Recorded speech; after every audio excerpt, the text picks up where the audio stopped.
आणि आता ब्रेक नंतर महत्त्वाची बातमी। नाराज राजन साळवी आणि उद्धव ठाकरे यांच्यामध्ये पाऊण तास मातोश्रीवर चर्चा झाली आहे।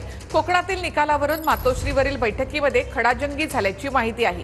राजन साळवींनी विनायक राऊतांवर पराभवाचं खापर फोडलंय। या चर्चेमध्ये नेमकं काय झालं ते आपण पाहूया। कोकणातील निकालावरून आज मातोश्रीवरील बैठकीमध्ये खडाजंगी झाल्याची माहिती आहे। राजन साळवी आणि उद्धव ठाकरेंमध्ये मातोश्रीवर पाऊण तास बैठक झाली। बैठकीमध्ये राजन साळवींनी विनायक राऊतांवर कोकणातील पराभवाचं खापर फोडलं। विनायक राऊतांच्या पराभवाला तुम्ही जबाबदार नाही का, ठाकरेंनी राजन साळवींना सवाल केलाय।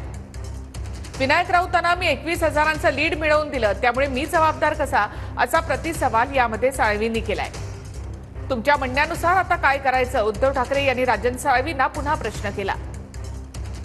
त्यावर राजन साळवींनी तो आपला निर्णय असल्याचं उद्धव ठाकरेंना उत्तर दिलंय। विनायक राऊतांचे उदय सामंत, किरण सामंतांसोबत चांगले संबंध असल्याचे आरोप साळवी यांनी केले।